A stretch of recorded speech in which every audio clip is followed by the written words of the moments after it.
Hello बच्चों, good morning. चलो, इससे प्रीवियस लेक्चर बच्चों तुमने पढ़ा था intensity of electric field, intensity of electric field due two point charge. मैं बात कर रहा हूं इलेक्ट्रिक डाइपोल की। किसकी बात कर रहा हूं बेटे? Electric dipole. क्या होता है इलेक्ट्रिक डाइपोल? जब दो इक्वल और अपोजिट चार्ज, एक तो प्लस का, एक चार्ज तो प्लस का है, प्लस का क्यू, और एक चार्ज कैसा है? माइनस का क्यू। इलेक्ट्रिक डाइपोल की बात कर रहा हूं मैं। Two equal and opposite positive and negative charges placed very small distance form an electric dipole। जब दो इक्वल और अपोजिट चार्ज, एक प्लस का क्यू और एक माइनस का क्यू, ध्यान से देखो, इलेक्ट्रिक डाइपोल जब दो इक्वल और अपोजिट चार्ज, एक प्लस क्यू एक माइनस क्यू, कुछ दूरी पर रखे हो, kept at very small distance form an electric dipole। जब दो बराबर और विपरीत चार्ज, इक्वल और opposite charge are kept at very small distance form an electric dipole। दोनों मिलकर के क्या बनाते हैं? एक इलेक्ट्रिक डाइपोल। दोनों के बीच की सेपरेशन कितनी ली है मैंने? यहां पर मैंने सेपरेशन लिया 2L, ठीक है ना। इसके डेरिवेशंस को आसान करने के लिए ये सेपरेशन जो लेते हैं हम 2L, आप L ले लो, X ले लो, Y ले लो, कुछ भी ले लो, लेकिन जनरली 2L लेते हैं हम। तो इसके सेंटर से यहाँ तक की डिस्टेंस L, यहाँ से यहाँ तक की डिस्टेंस L। ये इफेक्टिव लेंथ कहलाती है, ये किसकी? डाइपोल की। फॉर एग्जाम्पल, जैसे H2O molecule, H2O molecule, H2O molecule electric dipole कैसे हुआ है? H2O मॉलिक्यूल, क्योंकि H2O में H तो प्लस और OH माइनस, OH माइनस कुछ दूरी पर रखे हो, इन दोनों के बीच की कुछ सेपरेशन होगी। इन दोनों के बीच की सेपरेशन कितनी मानते हैं हम? 2L मानते हैं। जब दो इक्वल और अपोजिट चार्ज कुछ डिस्टेंस पर रखे हो, कुछ दूरी पर रखे हो, तो ये क्या बनाते हैं? इलेक्ट्रिक डाइपोल बनाते हैं। और इन दोनों चार्ज पार्टिकल, इसके सेंटर से इसके सेंटर तक की जो डिस्टेंस है वो इफेक्टिव लेंथ कहलाती है, किसकी? डाइपोल की। और डिस्टेंस कितनी मानते हैं हम? ये 2L मानते हैं बच्चों, 2L। इसके डेरिवेशंस को आसान करने के लिए डिस्टेंस को हमने क्या मान रखा है? 2L। This is the centre. तो सेंटर से यहां तक की डिस्टेंस कितनी हो गई? L, और यहां से यहां तक की डिस्टेंस है। NH3 molecule, HCl molecule are example of an electric dipole because they have a permanent polar molecule। polar molecule हम उनको बोलते हैं, ये polar molecule कहलाते हैं। H2O, NH3, HCl, ठीक है ना, NaCl, KCl, ये सब कैसे हैं? पोलर मॉलिक्यूल कहलाते हैं। ये पोलर मॉलिक्यूल, पोलर मॉलिक्यूल किनको बोलते हैं? जिनका प्लस और माइनस का सेंटर एक दूसरे से सेपरेट हो, कुछ दूरी पर रखे हो, पोलर मॉलिक्यूल कहलाएंगे। प्लस और माइनस का centre of positive charge and negative charge coincide to each other, तो वो कहलाते हैं नॉन पोलर, ठीक है ना। Here the distance 2L is very small, non effective length of dipole. क्या कहलाती है ये? इफेक्टिव लेंथ कहलाती है डाइपोल की, ठीक है ना। मैं बात कर रहा हूं electric dipole movement, electric dipole movement, ध्यान से सुनिएगा। इलेक्ट्रिक डाइपोल मूवमेंट क्या होता है? इलेक्ट्रिक डाइपोल मूवमेंट, ये तो प्लस का चार्ज है, ये माइनस का चार्ज है, इन दोनों के बीच की सेपरेशन कितनी है? 2L। इलेक्ट्रिक डाइपोल मूवमेंट को शो करते हैं हम कैसे? P से। The product product of any one charge, इन दोनों में से किसी एक पार्टिकल का चार्ज ले लो और इनटू इन दोनों के बीच की separation. The product of any charge and displacement vector 2L is called electric dipole moment. इसको डिनोट करते हैं P से। P इजिकल टू इन दोनों में से किसी एक पार्टिकल का चार्ज और इनटू दोनों के बीच की सेपरेशन। ठीक है ना। यूनिट क्या हो गई इसकी, कूलम इनटू मीटर, और एक यूनिट और होती है डेबे। ठीक है। P is a vector quantity. P कैसी क्वांटिटी है, वेक्टर है ये, और P की डायरेक्शन होती है मेरे बच्चे along the axis of dipole from negative to positive charge. P vector है और इसकी डायरेक्शन होती है along the axis of dipole, इसकी एक्सिस की डायरेक्शन में, नेगेटिव से पॉजिटिव चार्ज की। P की डायरेक्शन होती है from negative charge to positive charge. Unit of electric dipole moment is coulomb metre, its dimensional formula is ATL। Charge का dimension क्या हो गई AT और L की क्या हो गई L। ठीक है ना। Its direction is from negative charge to positive charge. ठीक है। मैं बात कर रहा हूं intensity of electric field due to an electric dipole. जो बच्चे बोर्ड का एग्जाम दे रहे हैं ये डेरिवेशंस ठीक से देख लें, ड्राइव करके देख लें, क्वेश्चन आता है एग्जाम में। Intensity of electric dipole, intensity of electric field due to an electric dipole, intensity of electric field due to an electric dipole. इससे पहले मैं एक बात बोल चुका हूं बच्चों, किसी चार्ज पार्टिकल के कारण इंटेंसिटी क्या होती है, ध्यान दो। Intensity of electric field due two point charge, जैसे मैंने बताया था, जैसे ये कोई चार्ज पार्टिकल है ये, और इस पार्टिकल के कारण मुझे r डिस्टेंस पर यहां पर मुझे इंटेंसिटी निकालनी है इस पॉइंट P पर। ये चार्ज जिस पॉइंट पर इंटेंसिटी निकालनी होती है वहां पर क्या रखते हैं, +1 कूलम चार्ज। ठीक है। अगर इस पर चार्ज प्लस का है, इस पार्टिकल के कारण इस पॉइंट पर फील्ड देखना है मुझे, तो पहले इसकी डायरेक्शन देखो। प्लस की वजह से इस +1 कूलम चार्ज पर फोर्स इधर लगेगा, तो डायरेक्शन E की किधर हो गई, अवे फ्रॉम पॉजिटिव। E की डायरेक्शन जो होती है पॉजिटिव चार्ज से दूर और टूवर्ड्स नेगेटिव। अगर ये चार्ज पार्टिकल नेगेटिव होता, माइनस का होता, और इसी पॉइंट पर हम फील्ड निकालते इस पॉइंट पर, तो जहां पर फील्ड निकालते हैं वहां पर +1 कूलम चार्ज रख लो, और इस वाले पार्टिकल के कारण इस पॉइंट पर फील्ड किधर होगा, इस डायरेक्शन में होगा। क्यों? क्योंकि E की डायरेक्शन जो होती है away from positive towards negative. Formula for intensity of electric field due two point charge, इस पार्टिकल के कारण इस पॉइंट पर इंटेंसिटी के लिए फॉर्मूला होता है E equal to 1/4 pi epsilon nought, ये वाला चार्ज अपॉन यहाँ तक की जो डिस्टेंस है ना इसका स्क्वायर, Q/r²। अगर चार्ज प्लस है तो प्लस से तो अवे होगी, और अगर माइनस है तो टूवर्ड्स नेगेटिव होगी। ठीक है ना। एक पॉइंट और बताया था मैंने, इंपॉर्टेंट पॉइंट, अगर एक पॉइंट पर दो फील्ड है, जैसे एक पॉइंट है, इस पॉइंट पर दो फील्ड है, एक इलेक्ट्रिक फील्ड तो इस डायरेक्शन में है और एक फील्ड इस डायरेक्शन में है, अपोजिट एक दूसरे के, तो इस पॉइंट पर रिजल्टेंट फील्ड कैसे निकालेंगे हम, रिजल्टेंट निकालेंगे E1 डिफरेंस E2, मतलब इन दोनों में से, भाई दोनों अपोजिट है तो रिजल्टेंट फील्ड कैसे निकालेंगे, बड़े में से छोटे को सबट्रैक्ट करके निकालेंगे। ठीक है ना। अगर एक पॉइंट पर दो फील्ड सेम डायरेक्शन में होते तो दोनों को ऐड कर देते, अपोजिट है तो क्या करेंगे, सबट्रैक्ट करेंगे। इसको ध्यान रखना आप। मैं बात कर रहा हूं intensity of electric field due to an electric dipole. इसके 2 केसेस हैं। First case end side on position और लॉन्गिट्यूडिनल पोजीशन, और इसको बोलते हैं एक्सियल पोजीशन। ठीक है। ये कोई डाइपोल है, ये चार्ज तो माइनस का है, ये चार्ज प्लस का है, ये रहा प्लस और ये minus.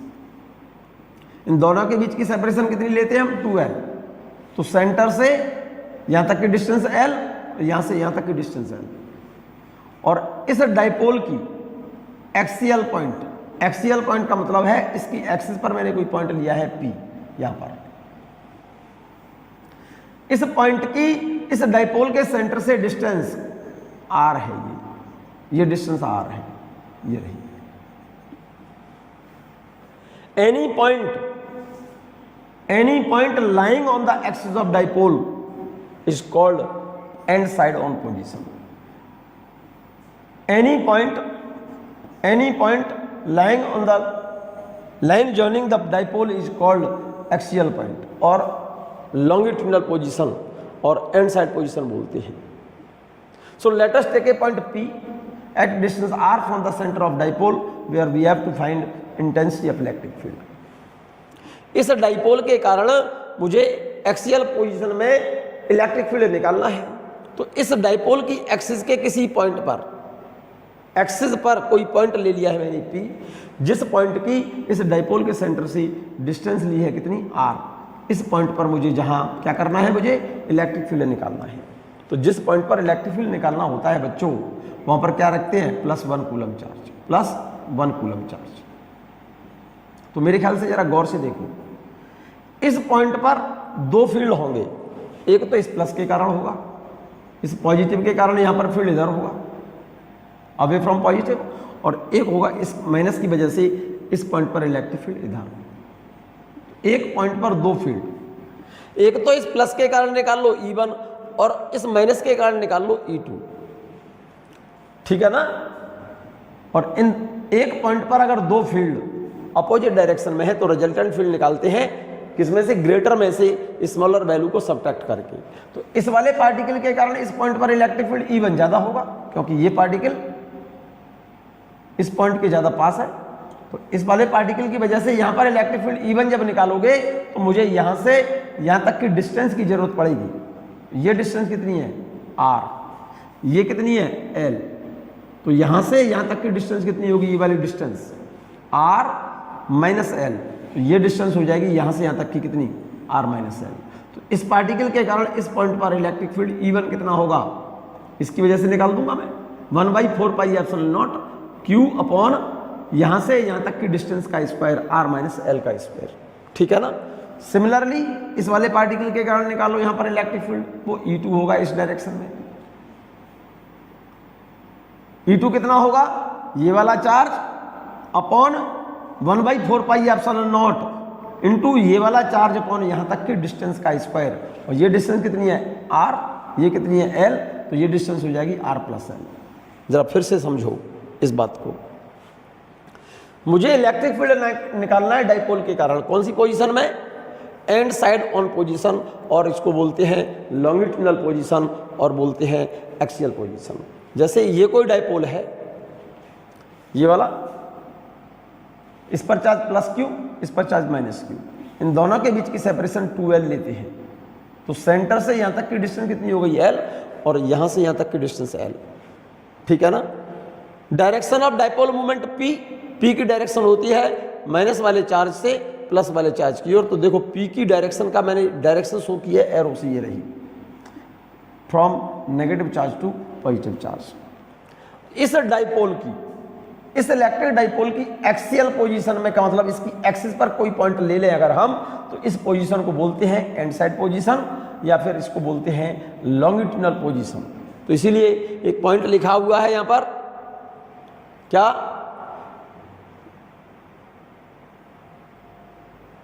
Any point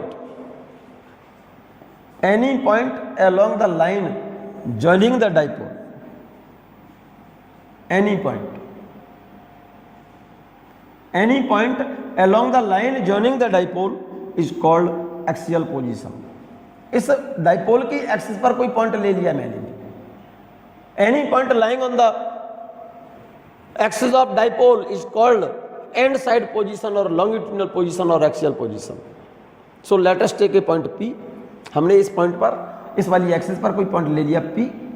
so let us take a point P, रटना नहीं है आपको, कोई P पॉइंट ले लिया है at a distance r from the centre of dipole.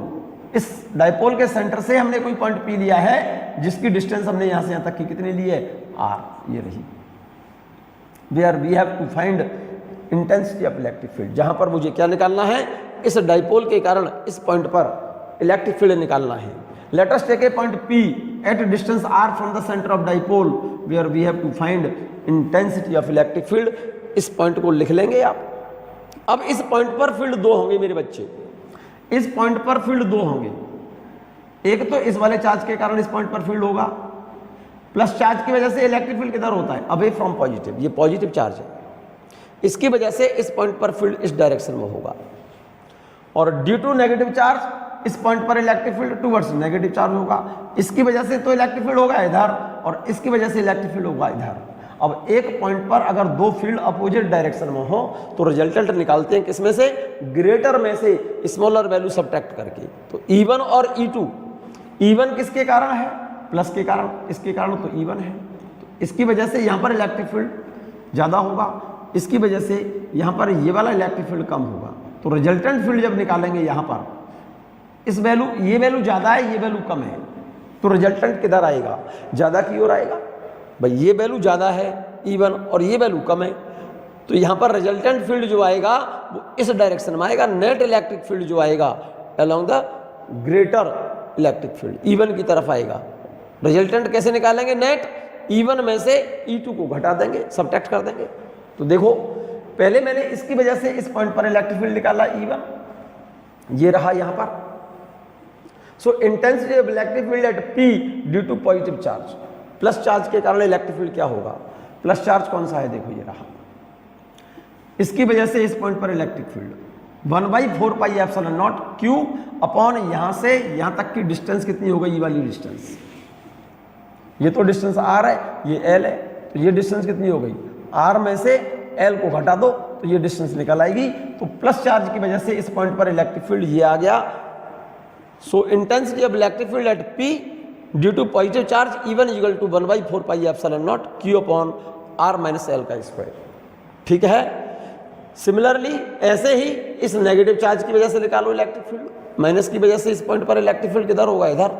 अब इसकी वजह से जब इलेक्ट्रिक फील्ड यहाँ निकाला जाएगा इस डायरेक्शन में इधर, वो कितना होगा, E2 कितना होगा, इसकी वजह से निकाल रहे हो आप यहाँ पर।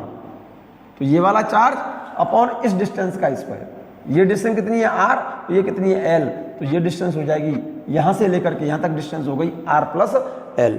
तो E2 की वैल्यू आ गई कितनी, intensity of electric field at P due to negative Q charge minus Q charge E2 equal to 1/4πε0 Q upon R plus L का स्क्वायर। अब जरा गौर से देखो, E1 और E2 एक पॉइंट पर दो फील्ड अपोजिट डायरेक्शन में हैं, तो रिजल्टेंट फील्ड कैसे निकालेंगे, यहाँ पर E1 ज़्यादा है E2 से, चेक कर लो कैसे ज़्यादा है मेरे बच्चे, E1 कैसे ज़्यादा है, देखो E1 की वैल्यू ज़्यादा है, यहाँ पर 1/4πε0 Q, यहाँ भी 1/4πε0 Q, यहाँ पर तो R माइनस L से डिवाइड, R माइनस L का स्क्वायर से डिवाइड कर रही हो, यहाँ पर R प्लस L के स्क्वायर से डिवाइड कर रही हो। इस वैल्यू को तो कम से डिवाइड करोगे तो वैल्यू ये ज़्यादा आएगी, और सेम वैल्यू को यहाँ ज़्यादा से डिवाइड करोगे तो ये वैल्यू कम आएगी। तो इस पॉइंट P पर रिजल्टेंट फील्ड कैसे निकालेंगे, ग्रेटर में से इस वाली वैल्यू में से इस वैल्यू को सब्ट्रैक्ट कर दो, तो this minus this. So net electric field at P, net electric field निकालेंगे E1 में से E2 को सब्ट्रैक्ट कर दो, E1 ये रहा 1/4πε0 Q upon R minus L का स्क्वायर ये रहा, और E2 की वैल्यू ये रही, ये value minus 1/4πε0 Q upon R plus L का स्क्वायर। सब्ट्रैक्ट करिए आप इसमें से इसे, तो देखो 1/4πε0 Q, 1/4πε0 Q कॉमन आ गया, 1/4πε0 Q कॉमन आ गया, तो यहाँ से क्या बचेगा 1/R माइनस L का स्क्वायर। आराम से देख लो, माइनस यहाँ से क्या बचेगा 1/R प्लस L का स्क्वायर। ठीक है, जरा एलसीएम लो इसका, इन दोनों का एलसीएम लो, R माइनस L का स्क्वायर और R प्लस L का स्क्वायर, तो क्या बन जाएगा, ये डिफरेंस है, ये एक में माइनस है एक में प्लस है, तो R minus L into R plus L, ये तो हो जाएगा R square minus L square. R square minus L square के दो फैक्टर होते हैं, R माइनस L और R प्लस L, इसका होल स्क्वायर है तो इसका होल स्क्वायर। ये वाला टर्म तो आ जाएगा यहाँ पर, ये टर्म आ जाएगा यहाँ पर, एलसीएम लेकर के। ये बात क्लियर है? जरा देखिएगा, इस वैल्यू में से सब्ट्रैक्ट करो, जरा सॉल्व करो इसे।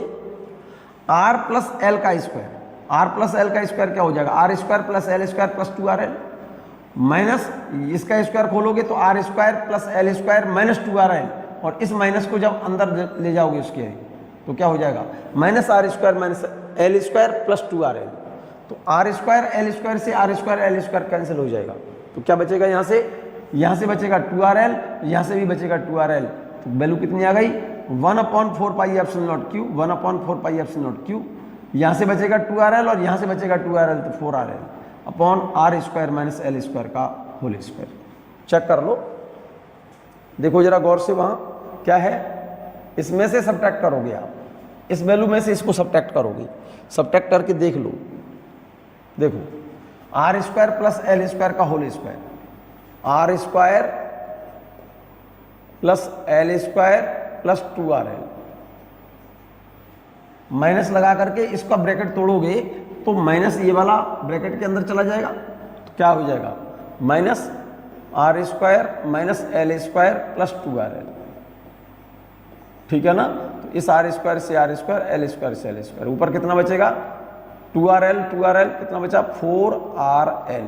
तो ये 4rl बचेगा ऊपर यहाँ, और नीचे कितना है? R square minus L square का whole square, R square minus L square का होल स्क्वायर। पहले इस वाली कैलकुलेशन को चेक करो ठीक से, देखो 1/4 pi epsilon not Q, 1/4 pi epsilon not, ठीक है ना? इस का स्क्वायर और इसके स्क्वायर को खोलो और बीच में माइनस लगा दो, तो ये क्या हो गया? R square plus L square plus 2rl, और इस ब्रैकेट में आएगा, इसका स्क्वायर खोलोगे तो r square plus L square minus 2rl, और इस माइनस को जब अंदर ले जाओगे तो minus r square minus L square plus 2rl। तो आर स्क्वायर एल स्क्वायर तो कैंसिल हो जाएंगे, 2rl यहाँ बचेगा, 2rl यहाँ बचेगा, तो क्या बचेगा? 4rl upon are square minus L square का होल स्क्वायर। पहले इसको आराम से चेक करो, ठीक है? इतनी बात समझ में आ गई? चलिएगा देखो 4rl, p की वैल्यू क्या होती है बच्चों? p क्या होता है? 4rl, p बराबर होता है 2ql, ये बता चुका हूं। p डाइपोल मोमेंट, तो इस 4 को लिख दो 2 × 2, तो 2ql की जगह पर तो लिख दूंगा p, एक 2 बचेगा यहाँ पर, एक r बचेगा 2 और ये r, नीचे R square minus L square का whole square, R square minus L square का होल स्क्वायर। क्लियर है? यहां तक बिल्कुल क्लियर है? नोट कर लीजिए, आप नोट करो इसे। फॉर्मूला आ गया, net electric field 1/4 pi epsilon nought 2pr upon are square minus L square का होल स्क्वायर। इसकी वैल्यू ऐसा ही सिस्टम में 9 × 10⁹ 2pr upon are square minus L square का whole square newton per coulomb. This formula, ये जो formula देख रहे हैं आप, this formula is true for all values of L and r. If l is very less than are, that is for short dipole. ये जो formula देख रहे हैं, this relation is true for all value of L and r for short dipole. If L is very less than R, then value of L square can be neglected. ये देखो जरा गौर से, ये जो रिलेशन देख रहे हैं आप, R और L के सभी मानों के लिए सही है। जैसे ये डाइपोल है, ये माइनस का चार्ज, ये प्लस चार्ज, ये सेंटर इसका, यहां से यहां तक की डिस्टेंस है L और ये डिस्टेंस है, टोटल डिस्टेंस कितनी है? ये पूरी 2L, ठीक है? और आपने जो पॉइंट लिया था वो यहां लिया है, सेंटर से यहां तक की डिस्टेंस कितनी ली है? यहां तक की, ये डिस्टेंस R ली है आपने, सेंटर से यहां तक की डिस्टेंस R ली है। For short dipole that is L is very less than R, L की वैल्यू कम है R से, तो L स्क्वायर, L की वैल्यू बहुत कम है R से, एल की वैल्यू बहुत छोटी है आर से। जैसे मान लो आर की वैल्यू है 2 मीटर मान जाओ और एल की वैल्यू है 2 mm, तो r square minus L square करोगे, यहाँ पर r square minus L square, तो 2 मीटर का स्क्वायर करोगे r square minus L square करोगे। 2 mm का मतलब समझ गए, मिलीमीटर को मीटर बनाएंगे तो 0.002 मीटर हो गया ना ये।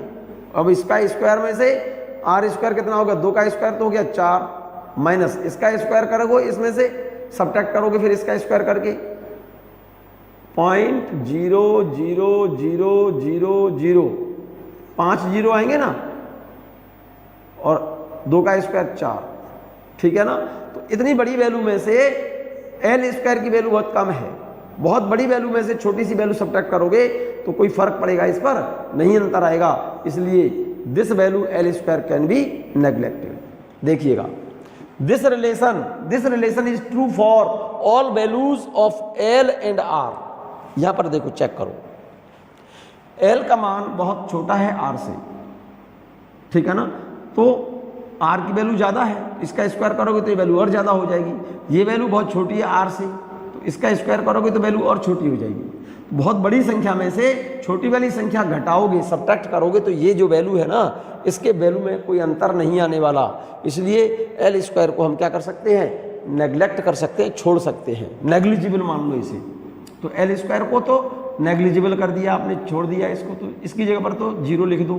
तो आर स्क्वायर की पावर 2, तो आर की पावर 4 हो जाएगा ना यहाँ पर। अरे यहाँ आर स्क्वायर की पावर 2 लिखा है, तो आर की पावर 4 हो जाएगा, और आर की पावर 4 एक आर ऊपर है, तो क्या बचेगा देखो, अरे नीचे बचेगा आर। एल स्क्वायर को नेग्लेक्ट करोगे तो नीचे आर की पावर 4 और ऊपर एक आर, तो एक आर नीचे से कैंसिल हो जाएगा, तो क्या बचेगा आर की पावर 3। फॉर्मूला आ जाएगा क्या, net electric field 1/4 pi epsilon nought 2p upon r Q.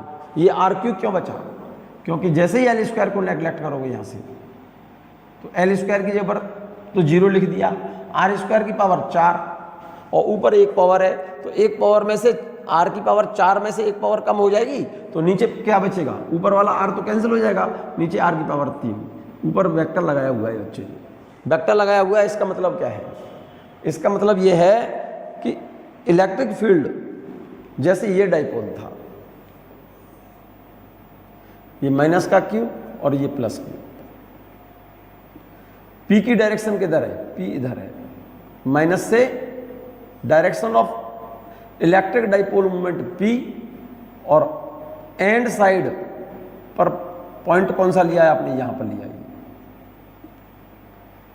इस वाले पार्टिकल की वजह से तो यहां पर फील्ड इधर था, और इसकी वजह से फील्ड इधर है, ये वाला फील्ड ज़्यादा है, ये वाले इस वाले से, तो इस पॉइंट पर रिजल्टेंट फील्ड जो बचा हुआ है, ये जो नेट फील्ड है ये वाला E net, net direction, net electric field की डायरेक्शन वही है जो पी की है। इसका मतलब क्या हो गया, इलेक्ट्रिक डाइपोल की एंड साइड पोजीशन पर रिजल्टेंट फील्ड और इलेक्ट्रिक डाइपोल मूवमेंट दोनों एक दूसरे के पैरेलल होते हैं। तो यहाँ पर नोट कर दिया है, the direction of net electric field is parallel to P, parallel to P. The direction of net electric field is parallel to P at end side on position. Here E is a reciprocal of RQ due to dipole. E is a reciprocal of RQ due to dipole. If R is doubled, then E become 1/8. Note कर लो इस बात को, clear है। सो net electric field due to electric dipole at end side on position is parallel to P. Resultant electric field end side पर P के parallel होता है। Angle between resultant electric field and P दोनों एक दूसरे के parallel हैं, तो रिजल्टेंट फील्ड और P के बीच का एंगल कितना होगा, 0, क्योंकि रिजल्टेंट फील्ड एंड साइड पर और P दोनों सेम डायरेक्शन में है, parallel to P। Resultant electric field end side position is parallel to P। Second case देखो इसका, intensity of electric field due to dipole at broad side on position और transverse position, और बोलते हैं इसको equatorial position. कौन सी position बोलते हैं, इक्वेटोरियल पोजीशन। इन दोनों में से एक डेरिवेशन बच्चों बोर्ड में आता है। ये कोई डाइपोल है, एक तो माइनस का चार्ज है ये रहा और एक प्लस का चार्ज है। A point lying on the line right bisector of dipole, इस डाइपोल को 90 डिग्री पर बाइसेक्ट करने वाली लाइन पर जो पॉइंट होता है, a point lying on the line right bisector of dipole is called transverse position और ब्रॉडसाइड पोजीशन और इक्वाटोरियल पोजीशन। ऐसा पॉइंट जो इस डाइपोल की राइट बाइसेक्टर का मतलब इस डाइपोल को 90 डिग्री पर बाइसेक्ट करने वाली लाइन पर हो, इस पॉइंट को बोलते हैं हम, इस पोजीशन को बोलते हैं हम ट्रांसवर्स पोजीशन और इक्वाटोरियल पोजीशन। ठीक है, let us take a point P at distance R from centre of dipole where we have to find intensity of electric field. फिर से समझो इस बात को। Any point on the normal bisector of the dipole is called equatorial position. पहले इस line को समझो, क्या लिखा है ये, क्या, any point on the normal bisector of the dipole is called equatorial position. कोई डाइपोल है ये वाला, ये माइनस का चार्ज है, ये प्लस का चार्ज है, और इस डाइपोल को 90 डिग्री पर बाइसेक्ट करने वाली लाइन पर कोई पॉइंट है ये P। Any point lying on the line right bisector of dipole is called equatorial position और ब्रॉडसाइड पोजीशन और transverse position. Let us take a point P, यहां पर कोई पॉइंट ले लिया है P at distance R from the centre of dipole. Centre से R दूरी पर मैंने कोई पॉइंट P ले लिया, जिस पॉइंट पर मुझे क्या निकालना है, इंटेंसिटी ऑफ इलेक्ट्रिक फील्ड, ये लिख दिया है। So let us take a point P at a distance R from the centre of dipole. Centre से R दूरी पर कोई पॉइंट ले लिया मैंने P, ये वाला पॉइंट नाम डाल दिया मैंने P, जहां पर मुझे इस डाइपोल के कारण इलेक्ट्रिक फील्ड निकालना है। ठीक है, yes, where we have to find intensity of electric field, जिस पर E निकालना है मुझे। ये द डिस्टेंस, इस पॉइंट पर फील्ड जब निकालेंगे बच्चों, तो मेरे ख्याल से इस पॉइंट पर जो फील्ड होगा मेरे बच्चे, प्लस की वजह से इस पॉइंट पर, इस प्लस के कारण भाई इस पॉइंट पर जो फील्ड होगा इस डाइपोल का, आराम से तसल्ली से चेक करो।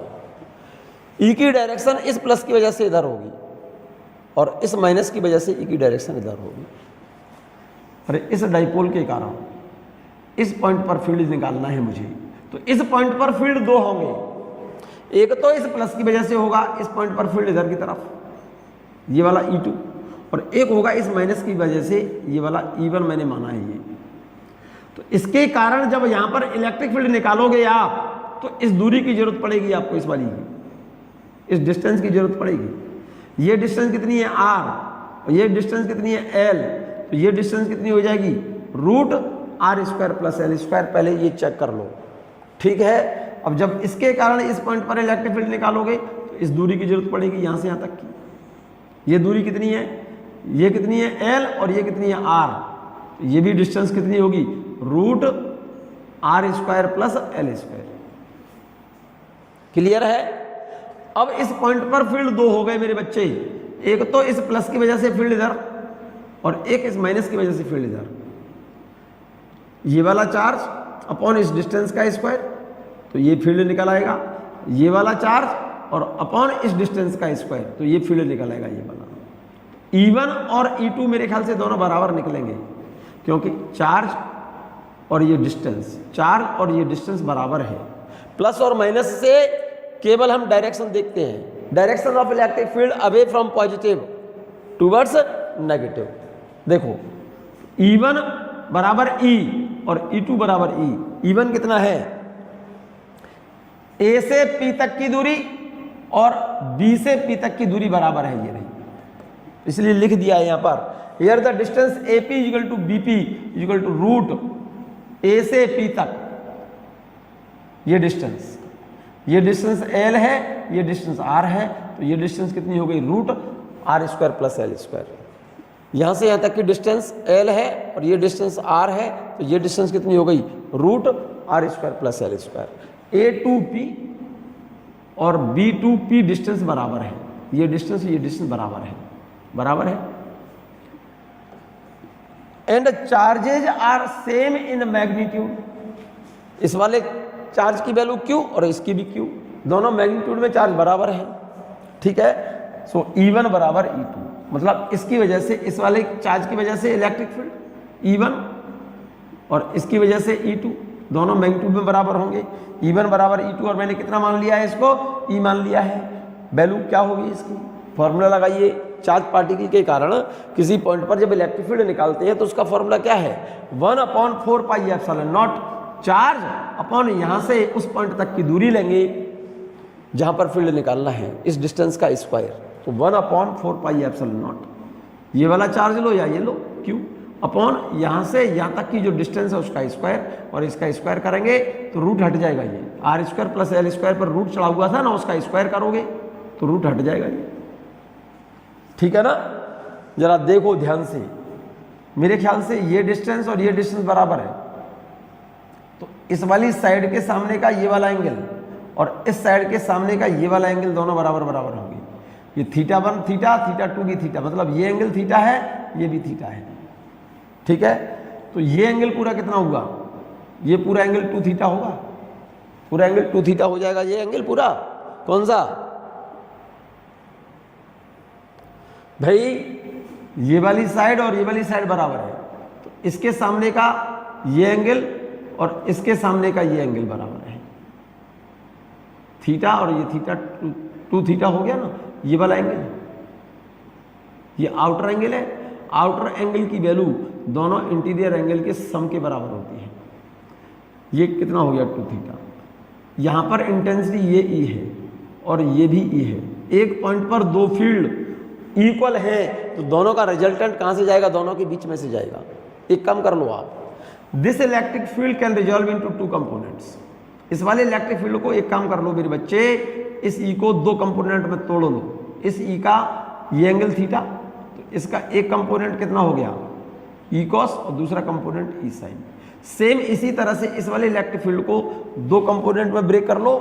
इस वाले इलेक्ट्रिक फील्ड को ये एंगल थीटा है, तो इधर कितना आ जाएगा E cos और इधर कितना आ जाएगा E sin। तो इस डाइपोल की एक्सिस के परपेंडिकुलर डायरेक्शन में रिजल्टेंट फील्ड कितना हुआ, 0, क्योंकि ये दोनों कंपोनेंट एक दूसरे के क्या है, opposite. These 2 components are cancel out to each other, ये वाला कंपोनेंट और ये कंपोनेंट दोनों कैंसिल हो जाएंगे, क्योंकि ये तो डायरेक्शन में इधर है और ये इधर है, तो ये तो दोनों कैंसिल हो गए। और इसके तो कंपोनेंट कर ही लिए, तो इससे तो कोई मतलब है ही नहीं। तो इस पॉइंट पर देखो, ये कंपोनेंट तो कैंसिल हो गया इससे, ये दोनों कंपोनेंट, ये और ये वाले कंपोनेंट E cos थीटा ये दोनों ऐड हो जाएंगे। तो जरा गौर से देखो, यहां पर ये माइनस चार्ज है, ये प्लस चार्ज है, तो इसका डाइपोल मूवमेंट किधर होगा, माइनस से प्लस की तरफ होगा, डाइपोल मूवमेंट P तो इधर होगा। तो resultant electric field broad side पर P जिस डायरेक्शन में है, ब्रॉड साइड पर रिजल्टेंट इलेक्ट्रिक फील्ड P के एंटी पैरेलल होता है। तो resultant field at P E cos theta plus E cos theta कितना हो गया, 2 E cos थीटा। ये चेक कर लो। The vertical component of E1 and E2 E sin theta are cancel out to each other. इस E और इस वाले E के वर्टिकल कंपोनेंट, ये वाला कंपोनेंट, ये वाला कंपोनेंट दोनों एक दूसरे को क्या कर देंगे, कैंसिल कर देंगे। E sin थीटा और E sin थीटा ये दोनों एक दूसरे के अपोजिट हैं।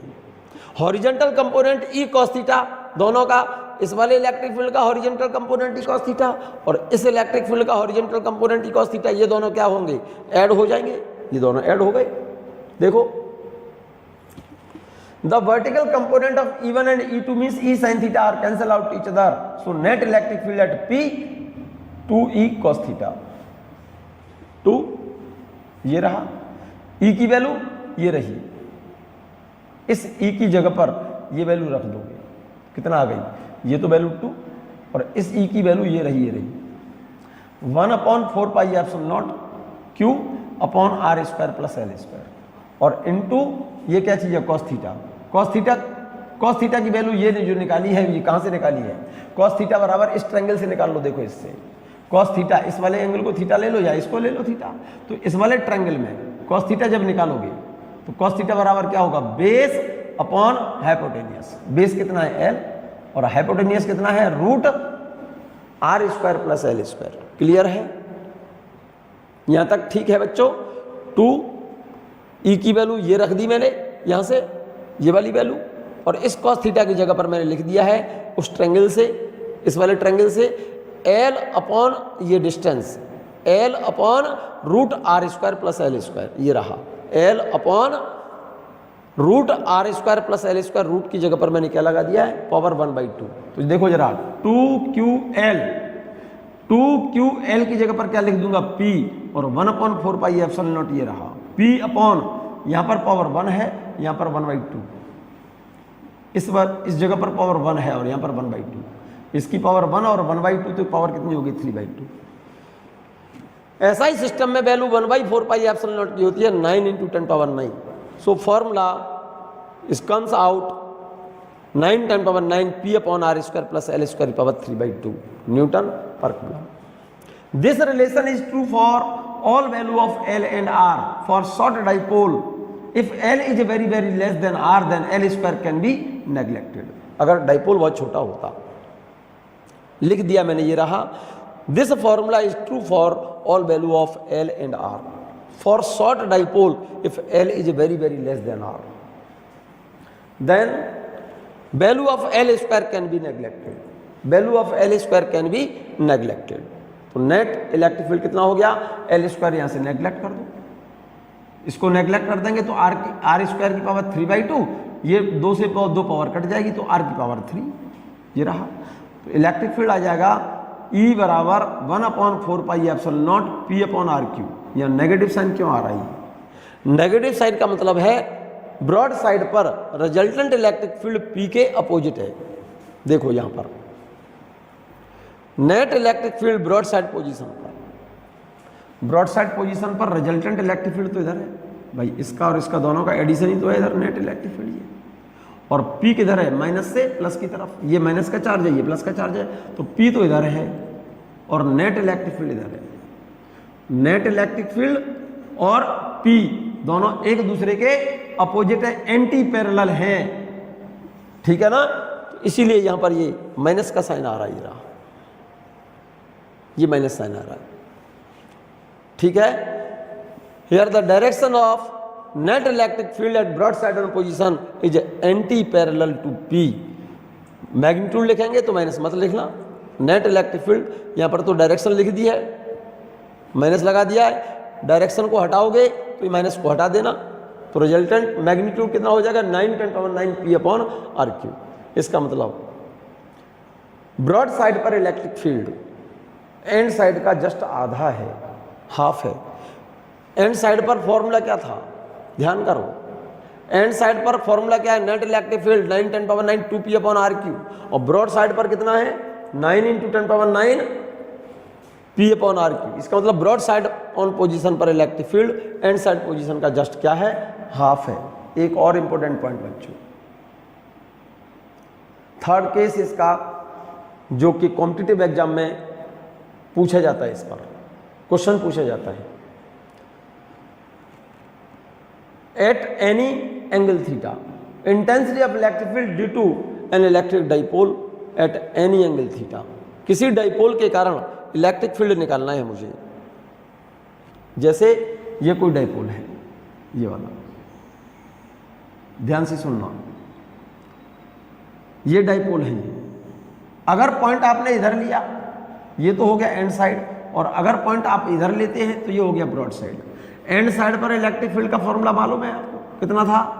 Net electric field end side पर कितना था? 9 × 10⁹ 2P अपॉन RQ। और ब्रॉड साइड पर इलेक्ट्रिक फील्ड का फॉर्मूला क्या था? 9 × 10⁹ P अपॉन RQ। ध्यान आ रहा है? अभी बताया मैंने, डाइपोल की एंड साइड पर इलेक्ट्रिक फील्ड होता है 9 × 10⁹ 2P अपॉन RQ, और डाइपोल की ब्रॉड साइड पर इलेक्ट्रिक फील्ड होता है 9×10⁹ P/r³। ब्रॉड साइड पर इलेक्ट्रिक फील्ड एंड साइड का ठीक आधा है, ठीक है ना। At end side position direction of E and P is same, P और E दोनों सेम डायरेक्शन में होते हैं, और ब्रॉड साइड पर रिजल्टेंट इलेक्ट्रिक फील्ड P के अपोजिट होता है। अब एंड साइड पर आप इलेक्ट्रिक फील्ड निकाल चुके हैं, ब्रॉड साइड पर निकाल चुके हैं। न तो मुझे अब एंड साइड पर निकालना, न ब्रॉड साइड पर निकालना, न तो मुझे पॉइंट एंड साइड पर लेना है, न ब्रॉड साइड पर लेना है।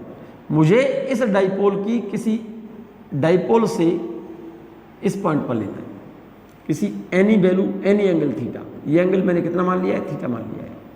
इस डाइपोल के कारण एंड साइड पर इलेक्ट्रिक फील्ड निकाल चुके हैं, ब्रॉड साइड पर निकाल चुके हैं। न तो मुझे एंड साइड पर लेना, न ब्रॉड साइड पर लेना, मुझे लेना है इंटेंसिटी लेनी है एट एनी एंगल थीटा। मतलब इस डाइपोल से, इस डाइपोल के कारण कोई पॉइंट ऐसा लेना है मुझे जिसका पोजीशन वेक्टर r इस डाइपोल मोमेंट P से कितना एंगल बना रहा हो, थीटा एंगल बना रहा हो। इस पॉइंट पर मुझे फील्ड निकालना है। तो जैसे आपने एंड साइड पर निकाला था फील्ड, इसकी वजह से निकाला, फिर इसके कारण निकाला, फिर दोनों का रिजल्टेंट निकाला। ऐसे ही ब्रॉड साइड पर निकालना आपने, यहाँ पर इसकी वजह से निकाला, इसकी वजह से निकाला, फिर रिजल्टेंट निकाला। सेम उसी तरह से मुझे पॉइंट न तो एंड साइड पर लेना, न ब्रॉड साइड पर लेना, मुझे किसी एंगल पर लेना है, यहाँ पर थीटा एंगल पर, इस पॉइंट पर। तो यहाँ पर भी फील्ड अब दो होंगे, एक तो इसके कारण होगा बच्चों, और एक इसके कारण होगा। अब एक परेशानी आएगी आपको कि इसकी वजह से जब यहाँ इलेक्ट्रिक फील्ड निकालोगे इस वाले चार्ज की वजह से यहाँ पर, तो ये डिस्टेंस कैसे लाओगे, कहाँ से लाओगे ये वाली? और इसके कारण जब इलेक्ट्रिक फील्ड निकालोगे तो ये वाली डिस्टेंस कैसे पता चलेगी यार? ये डिस्टेंस नहीं पता चल सकती ना आसानी से। फिर से समझो इस बात को। Intensity of electric field due to an electric dipole at any angle theta. पहले तो इस शब्द को समझो, intensity of electric field due to electric dipole at any angle theta, at any angle theta. मतलब न तो मुझे एंड साइड पर निकालना है, न ब्रॉड साइड पर, मुझे किसी एंगल पर निकालना है, थीटा एंगल पर।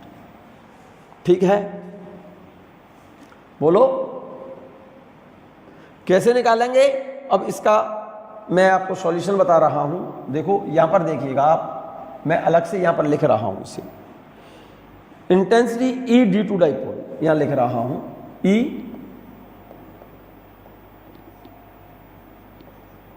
ड्यू टू डाइपोल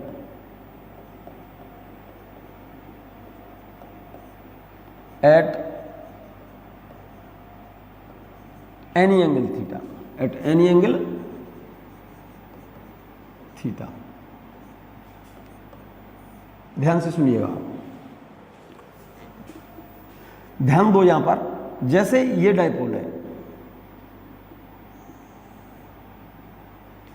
ये तो चार्ज माइनस का क्यू और ये प्लस का क्यू।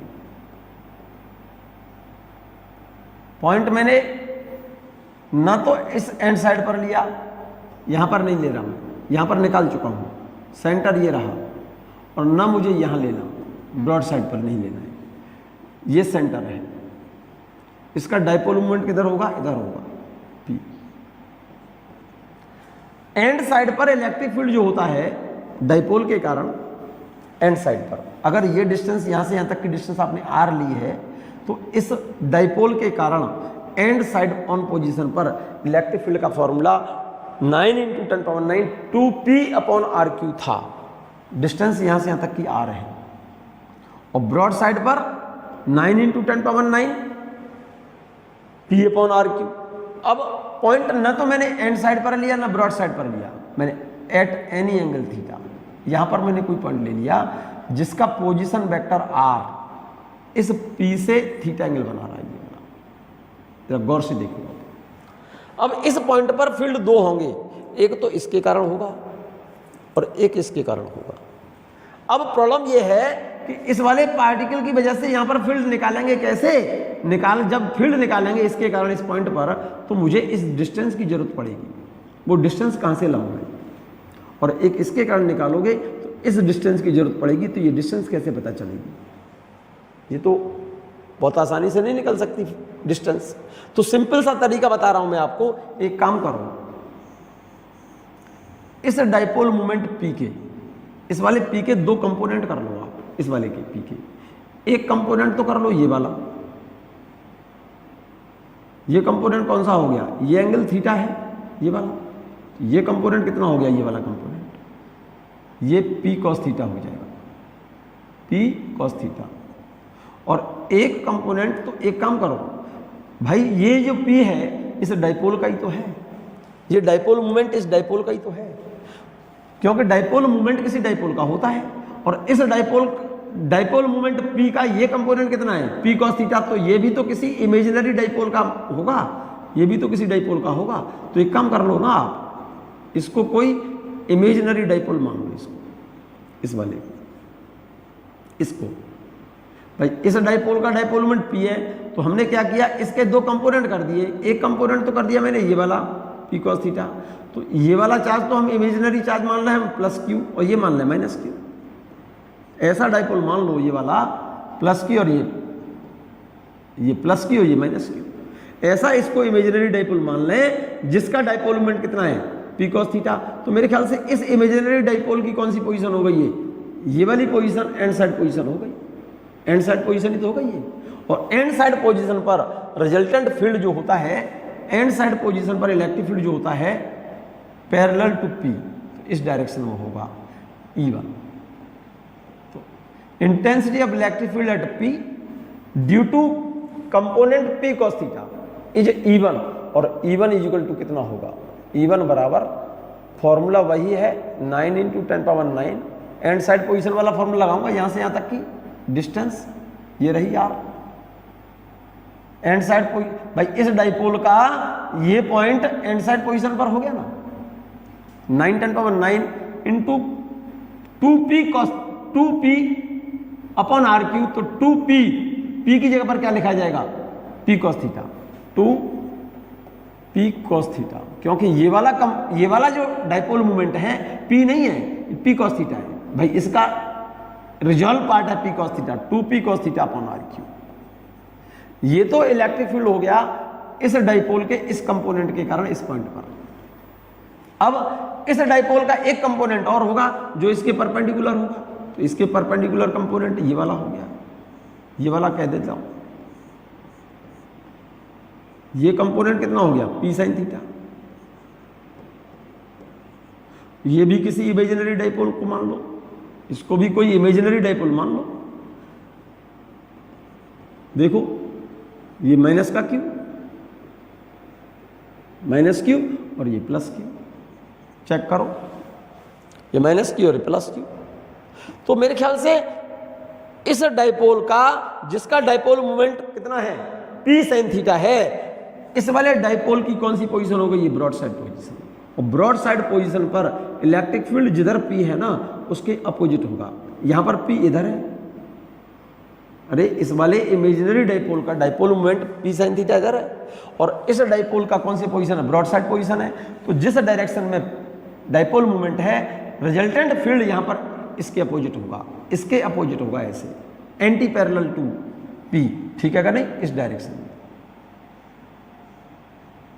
इसको कह देता हूं मैं E2। This electric field at P due to component P sin theta, E2 is equal to 9 × 10⁻⁹। Broad side पर फॉर्मूला क्या हो गया भाई, इसकी तो ब्रॉड साइड पोजीशन हो गई ना ये वाली, और ब्रॉड साइड पर फॉर्मूला क्या होता है, 9 × 10⁻⁹ P अपॉन RQ। तो P ना लेकर के क्या लिखेंगे, इस वाले डाइपोल का dipole moment P sin theta लिखेंगे, P sin theta upon RQ। अब एक पॉइंट पर दो फील्ड है ये, और मेरे ख्याल से ये दोनों फील्ड एक दूसरे के परपेंडिकुलर हैं, तो दोनों का रिजल्टेंट क्या होगा, देखो पैरेललोग्राम कंप्लीट कर रहा हूं, दोनों का रिजल्टेंट फील्ड ये वाला होगा, इस रिजल्टेंट फील्ड को, इस वाले नेट फील्ड को E नेट होगा, ये E नेट इसका स्क्वायर प्लस इसका स्क्वायर और उसका रूट, तो रिजल्टेंट फील्ड एट P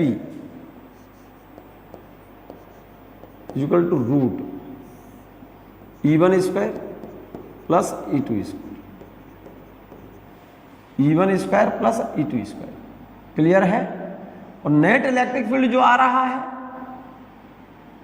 ये वाला, ये एंगल मैंने, ये एंगल कितना है? थीटा है, ये एंगल अल्फा है, मान लो ये एंगल अल्फा है, ये एंगल कितना होगा? अल्फा होगा। तो रिजल्टेंट इलेक्ट्रिक फील्ड, रिजल्टेंट इस पॉइंट P पर रिजल्टेंट इलेक्ट्रिक फील्ड जो है इस डाइपोल की एक्सिस डाइपोल मोमेंट P से कितना एंगल बना रहा है? ये वाला एंगल बना रहा है। ये कितना है? थीटा, ये कितना है? अल्फा। तो ये कितना होगा? Theta plus alpha. जरा गौर से देख लो, रिजल्टेंट फील्ड की जो डायरेक्शन है इस पॉइंट P पर, रिजल्टेंट फील्ड की डायरेक्शन इस डाइपोल के डाइपोल मोमेंट से कितना एंगल पर है? Theta plus alpha. E1 plus इसका रिजल्टेंट है कितना? रूट इसका स्क्वायर प्लस इसका स्क्वायर बराबर इसका स्क्वायर। तो रूट ले लिया मैंने इसका, E1 square plus E2 square. E1 की वैल्यू तो ये रही और E2 की वैल्यू ये रही। तो इसका E1 का स्क्वायर करके यहाँ वैल्यू रखो, तो इसका स्क्वायर करो यहाँ रखोगे, और इसका स्क्वायर करो यहाँ रखोगे। तो देखो इसका स्क्वायर होगा P, तो कॉमन वैल्यू तो बाहर ले लो, 9 into 10 power 9 P upon RQ root. यहां से क्या बचेगा? 2 cos थीटा, यहां पर साइन थीटा, तो यहां से तो बचेगा sign square theta plus 2 cos theta का स्क्वायर करेंगे ना हम, तो ये 4 cos स्क्वायर थीटा। जरा गौर से देखना, तो रिजल्टेंट फील्ड P पर क्या आ गया? रिजल्टेंट फील्ड P पर आया 9 into 10 power 9 P upon RQ root. इस वैल्यू को लिख सकता हूं मैं sine square theta plus 4 cos square theta को लिख रहा हूं मैं cos square theta plus 3 cos square theta. Clear है ये बात? इतने की जगह पर लिख दे रहा हूं 1। तो रिजल्टेंट फील्ड आ गया मेरे बच्चे पॉइंट P पर 9 into 10 power 9 P upon RQ root, इसकी जगह पर 1 plus 3 cos square theta. This is the required result. ये बात क्लियर है? नोट कर लीजिएगा आप, ठीक है ना? और ये एंगल अगर निकालना है अल्फा, ये वाला एंगल रिजल्टेंट की, इस रिजल्टेंट की डायरेक्शन E1 के साथ कितनी होगी? तो इसको यहां पर निकाल लो, tan अल्फा इस जगह पर निकाल लो, tan alpha is equal to tan alpha perpendicular upon base. Perpendicular कितना है? E2 upon E1। चेक कर लो, E2 upon E1 tan alpha आ जाएगा। अरे भाई ये E2 है, ये भी तो E2 होगा, ये वाला तो, ये तो नेट रिजल्टेंट फील्ड तो ये वाला है, ये E2 है तो ये भी E2 होगा, ये E2 ये E1। तो tan अल्फा बराबर क्या होता है? Perpendicular upon base. परपेंडिकुलर कितना है? E2 और बेस कितना है? E1। तो E2 अपॉन E1। क्लियर है ये बात? ये बात क्लियर है? E2 अपॉन E1, E2 ये रहा, यहां पर देखो ये रहा। इस E2 की वैल्यू ये वाली यहां रखूंगा, और इस E1 की वैल्यू यहां से ये वाली वैल्यू यहां रखूंगा। तो दिस अपॉन दिस कर रही हो, तो इसका मतलब ये अपॉन ये, तो कॉमन वैल्यू कैंसिल कर दो। 9 10 power 9 P upon RQ, 9 10 power 9 P upon RQ cancel हो गया। यहाँ पर क्या बचेगा? साइन थीटा, और नीचे बचेगा 2 cos थीटा। तो ये वैल्यू कितनी आ जाएगी? ये वाली value sine theta upon 2 cos theta, तो 1/2 tan थीटा आ जाएगा, 1/2 tan थीटा आएगा। तो tan अल्फा बराबर आ गया बराबर 1/2 tan theta.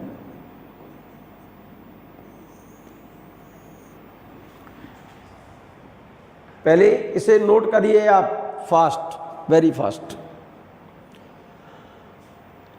Eight end side on position, अगर ये पॉइंट यहां पर ना होकर के यहां होता, अगर ये पॉइंट यहां की बजाय यहां होता, जरा ध्यान से देखो, ये वाला जो पॉइंट है वो इसकी बजाय यहां पर होता, ये पॉइंट एंड साइड पर होता, तो ये एंगल कितना लेते बच्चों? भाई ये वाला पॉइंट जो है इस जगह पर होता, यहां पर होता, तो ये एंगल कितना हो जाता? 0। अगर ये पॉइंट एंड साइड पर होता तो थीटा की वैल्यू 0 होती। At end side position theta 0 लिखो, थीटा 0 लिखो तो कॉस 0 की वैल्यू 1, 3 + 1 4 हो गया। 4 का रूट कितना होता है 2, तो रिजल्टेंट आता E बराबर 9 × 10⁹ 2p/r³। और अगर ये पॉइंट यहाँ के बजाय यहाँ होता तो ये एंगल कितना होता पूरा 90, और यहाँ पर थीटा 90 लिखते, कॉस 90 की वैल्यू 0, तो ये वैल्यू 0 हो जाती, क्या बचता 1। तो रिजल्टेंट फील्ड आता ब्रॉड साइड पर 9 × 10⁹ p/r³। ये बात क्लियर है, नोट कर लिया।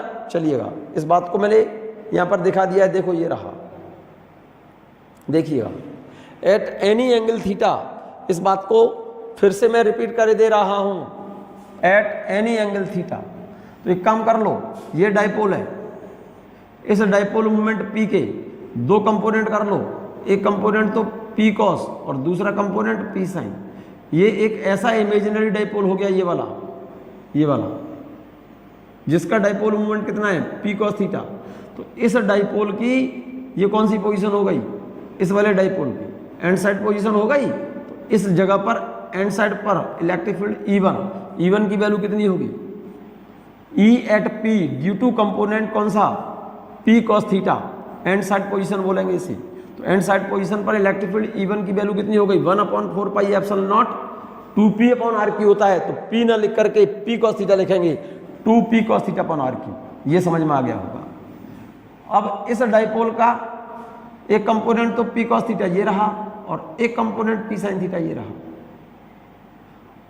तो इसको ऐसा इमेजिनरी डाइपोल मान लो, इसको जिसका डाइपोल मोमेंट कितना है P sin थीटा। तो इस डाइपोल की कौन सी पोजीशन होगी ब्रॉड साइड, और ब्रॉड साइड पोजीशन पर इलेक्ट्रिक फील्ड P के एंटी पैरेलल होगा, इधर होगा, इधर E2। So E at P due to component कौन सा P sin theta broad side position पर 1/4πε0 p/r³ होता है। तो P ना लिख करके क्या लिखेंगे P sin θ/r³। E1 और E2 इस पॉइंट पर E1 तो ये है और E2 ये है, म्यूचुअली परपेंडिकुलर है ये दोनों। तो इन दोनों का रिजल्टेंट जो जाएगा ये जाएगा, ये वाला रिजल्टेंट फील्ड कितना हुआ net field √E1² + E2²। E1 कितना है ये रहा, इसका स्क्वायर करो यहाँ पर रख दो और इसका स्क्वायर करो यहाँ रख दो। तो इन दोनों में से कॉमन वैल्यू बाहर ले लो 1/4πε0 p/r³, इसमें से 1/4πε0 p/r³। कॉमन वैल्यू ये आ गई बाहर। यहाँ से तो बचा 2 cos थीटा, यहाँ पर बचा sin थीटा। इसका स्क्वायर करेंगे sin थीटा का तो क्या हो जाएगा sin² थीटा, और इसका हो जाएगा 2 cos थीटा का स्क्वायर करेंगे तो 4 cos² थीटा। तो यहाँ पर sin² theta plus 4 cos² theta को लिख सकता हूँ sin² theta plus cos² theta plus 3 cos² theta. तो sin² theta plus cos² theta की जगह पर क्या लिख दिया मैंने 1 और ये 3 cos² थीटा। क्लियर हो गई बात। ये नेट इलेक्ट्रिक फील्ड आ गया कहाँ पर, इस पॉइंट पर, ये नेट इलेक्ट्रिक फील्ड है। ठीक है, डायरेक्शन देखें आप, डायरेक्शन देखिएगा, direction of net electric field at P from E1 is alpha. इस पॉइंट P पर रिजल्टेंट फील्ड की डायरेक्शन E1 के साथ कितना है अल्फा, ये वाला एंगल अल्फा है। तो ये एंगल कैसे निकलेगा अल्फा, ये एंगल कैसे निकलेगा tan अल्फा बराबर परपेंडिकुलर बाई बेस। तो E2/E1 tan अल्फा बराबर E2/E1, और E2 कहाँ है ये रहा और E1 ये रहा। E2/E1 tan अल्फा बराबर E2/E1। चेक करो, आराम से चेक करो, tan अल्फा बराबर E2/E1, E2/E1। This upon this करोगे तो कॉमन वैल्यू क्या है 1/4πε0 p/r³ कैंसिल हो जाएगा। तो E2/E1 कहा है ना आपने, E2 का यहाँ पर क्या बचेगा sin थीटा, यहाँ पर बचेगा 2 cos थीटा। तो sin θ/2 cos थीटा बराबर हो गया 1/2 tan थीटा। तो tan अल्फा की वैल्यू आ गई 1/2 tan थीटा। ठीक है, direction of net electric field at P from the axis of dipole is alpha plus theta. मैंने बताया था आपको, ये एंगल अल्फा है, ये एंगल अल्फा है, ये दोनों सेम होंगे, ये एंगल थीटा, ये थीटा, ये अल्फा। तो ये आउटर एंगल कितना हो गया this plus this, alpha plus theta. तो रिजल्टेंट फील्ड की, रिजल्टेंट जो इलेक्ट्रिक फील्ड है इस पॉइंट पर ये वाला, इसकी एक्सिस से कितना एंगल बना रहा है अल्फा प्लस थीटा। ये क्वेश्चन प्रॉब्लम है तुम्हारी, alpha plus theta at the end side on position. अगर ये पॉइंट एंड साइड पोजीशन पर होता, अगर ये पॉइंट एंड साइड पोजीशन पर होता तो ये एंगल थीटा 0 होता। तो एंड साइड पोजीशन पर थीटा 0 लिखो, at end side on position theta 0 लिखो। तो इसमें cos 0 की वैल्यू कितनी होती है 1। 3 + 1 4 का रूट लेंगे तो कितना आ जाएगा 2p/r।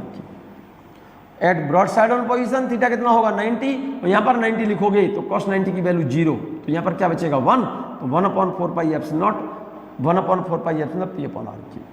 क्लियर है ये बात? बिल्कुल 100% क्लियर है। एक और इम्पोर्टेंट पॉइंट बच्चों, लेकिन इस टॉपिक पर क्वेश्चन आता नहीं है आपके यहाँ।